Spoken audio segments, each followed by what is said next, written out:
بسم اللہ الرحمن الرحیم۔ آج انشاءاللہ ہم سنت مؤکدہ پڑھنے کا جو طریقہ ہے وہ ہم پڑھیں گے کہ کس طرح سنت مؤکدہ ادا کی جاتی ہیں۔ بہت زیادہ ہمارے جو ساتھی ہیں وہ اس بات کو جانتے ہی نہیں کہ سنت مؤکدہ کیا ہیں اور سنت غیر مؤکدہ کیا ہیں۔ سب سے پہلے آپ اس بات کو سماعت کریں کہ سنت مؤکدہ کون سی سنتیں ہیں۔ فجر کے فرضوں سے پہلے ہم جو 2 سنتیں پڑھتے ہیں یہ سنت مؤکدہ ہیں، اور پھر ظہر کے فرضوں سے پہلے جو 4 سنتیں پڑھی جاتی ہیں یہ بھی سنت مؤکدہ ہیں، اور ظہر کے فرض پڑھنے کے بعد جو 2 سنتیں پڑھی جاتی ہیں وہ سنتیں بھی سنت مؤکدہ ہیں۔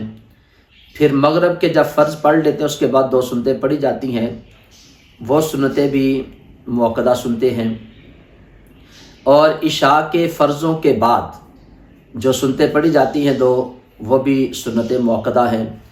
اسی طرح جمعۃ المبارک والے دن جمعے کے 2 فرض پڑھنے سے پہلے جو 4 سنتیں پڑھی جاتی ہیں وہ بھی سنت مؤکدہ ہیں، اور فرضوں کے بعد جو 4 سنتیں پڑھی جاتی ہیں اور پھر ان کے بعد 2 سنتیں پڑھی جاتی ہیں تو یہ بھی سنت مؤکدہ ہیں۔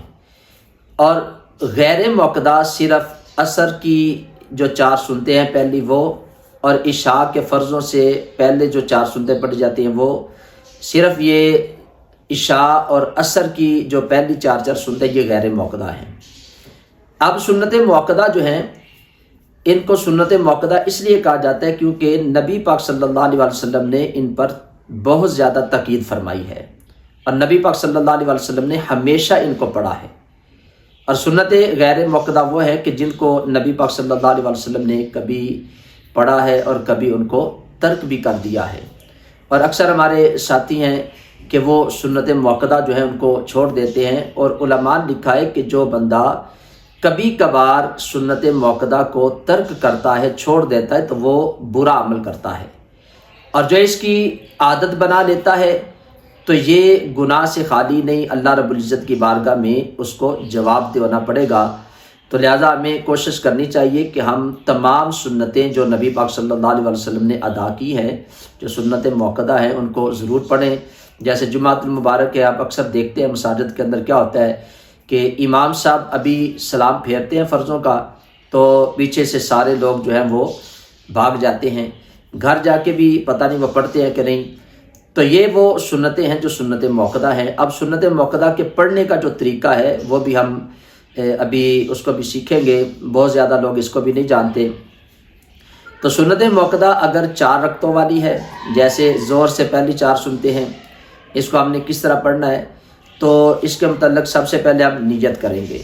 جو بھی ہم نماز پڑھتے ہیں وہ فرض ہے، وہ سنت ہے، وہ واجب ہے، تو ہم اس کی نیت کریں گے۔ تو 4 رکعت والی ہم نے جو سنت مؤکدہ ادا کرنی ہے اس کا طریقہ ہم پڑھتے ہیں۔ سب سے پہلے نیت کی جاتی ہے، اور نیت دل کے پختہ ارادے کا نام ہے۔ زبان سے جو ہے وہ نیت کرنا یہ ایک مستحب عمل ہے، اگر آپ زبان سے نہیں بھی کہتے، دل کے اندر ارادہ ہے تو آپ کی نیت ہو جاتی ہے۔ ہاں اگر آپ زبان کے ساتھ کہنا چاہتے ہیں تو یہ ایک مستحب عمل ہے، اس طرح آپ نیت کر سکتے ہیں کہ میں نیت کرتا ہوں 4 رکعت نماز سنت مؤکدہ ظہر کی پڑھنی اللہ تبارک و تعالیٰ کے واسطے، منہ میرا طرف کعبہ شریف کے، اللہ اکبر۔ آپ نے تکبیر تحریمہ کیا کہ اپنے ہاتھوں کو باندھ لینا ہے۔ تو پہلی رکعت جب آپ نے سٹارٹ کرنی ہے تو سرا سے پڑھنی ہے، سبحانک اللہم۔ اس کے بعد آپ نے اعوذ باللہ پڑھنا ہے، پھر اس کے بعد بسم اللہ شریف پڑھنی ہے، اس کے بعد سورہ فاتحہ پڑھ کے آپ نے کسی سورت کو ساتھ ملانا ہے۔ تو اس کے بعد آپ نے رکوع کرنا ہے، رکوع کی تسبیحات کو پڑھنا ہے، اس کے بعد 2 سجدے کرنے ہیں، تو 1 رکعت آپ کی مکمل ہو گئی۔ اب دوسری رکعت کے لیے جب آپ نے کھڑے ہونا ہے تو آپ نے سب سے پہلے بسم اللہ الرحمن الرحیم پڑھ کے آگے سورہ فاتحہ پڑھنی ہے، سورہ فاتحہ کے بعد آپ نے کسی سورت کو ساتھ ملا لینا ہے، پھر اس کے بعد آپ نے رکوع کرنا ہے، تسبیحات پڑھنی ہے، پھر 2 سجدے کرنے ہیں۔ اس طرح آپ کی 2 رکعتیں مکمل ہو گئی۔ 2 رکعتوں کے بعد آپ نے قعدہ اولیٰ میں بیٹھ جانا ہے، یعنی 2 رکعتوں کے بعد جو ہم تشہد میں بیٹھتے ہیں، اتحیات میں بیٹھتے ہیں، تو وہ بیٹھ کے آپ نے صرف اس میں تشہد پڑھنا ہے سنت مؤکدہ کے اندر، یعنی آپ نے اتحیات سے شروع کرنا ہے، تو آپ نے مکمل اتحیات پڑھنی ہے، آگے درود پاک نہیں پڑھنا۔ تو آپ نے تکبیر لگاتے ہوئے کھڑے ہو جانا ہے، کھڑے ہو کر پھر آپ نے تیسری رکعت جو ہے اس کو جب شروع کرنا ہے تو آپ نے جس طرح آپ نے پہلی رکعت میں ثنا پڑھی تھی، تیسری رکعت میں سنت موقدہ میں آپ نے ثنا نہیں پڑھنی، آپ نے بسم اللہ سی پڑھ کے آگے سورہ فاتحہ پڑھنی ہے اور اس کے ساتھ کسی سورت کو ملا لینا ہے۔ پھر آپ رکوع کریں گے، رکوع کے بعد 2 سجدے کرنے کے بعد تیسری رکعت بھی مکمل۔ پھر آپ چوتھی رکعت میں جب کھڑے ہوں گے تو پھر آپ نے بسم اللہ سی پڑھ کے آگے سورہ فاتحہ پڑھنی ہے، اس کے ساتھ کسی سورت کو ملانا ہے۔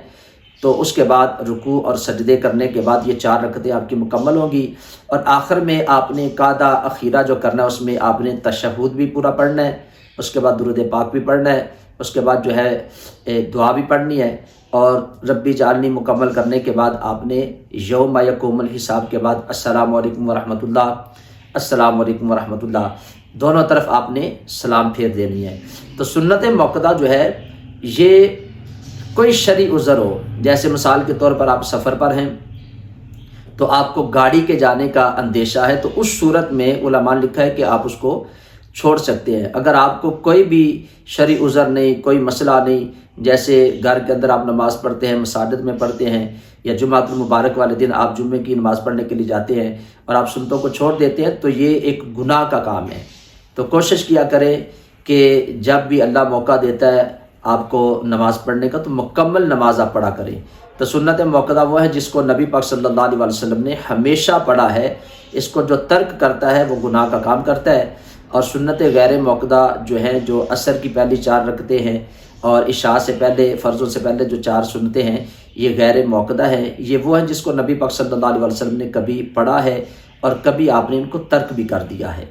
تو یہ ایک شرعی مسئلہ تھا، تو میں نے آپ تک وہ میسج پہنچا دیا ہے۔ اللہ تعالیٰ کی بارگاہ میں دعا ہے اللہ تعالیٰ ہم سب کو ان شرعی مسائل کو سیکھنے کی، سمجھنے کی اور اس پر عمل کرنے کی توفیق عطا فرمائے۔ ویڈیو اچھی لگتی ہے تو اس کو لائک اور شیئر ضرور کیا کرے، آپ کے توسل سے یہ آگے میسج جائے گا انشاءاللہ۔ جو بھی اس کو دیکھے گا آپ کو بھی اجر ملے گا انشاءاللہ، اللہ تعالیٰ کی بارگاہ سے مجھے بھی اجر ملے گا۔ تو میں تمام ساتھیوں سے یہ بھی گزارش کروں گا جو اس چینل پہ نئے ہیں سبسکرائب بھی کر دے، بیل آئیکن کے بٹن کو بھی ضرور دبا دے۔ اللہ تعالیٰ ہم سب کا ناصر ہو۔ السلام علیکم ورحمۃ اللہ وبرکاتہ۔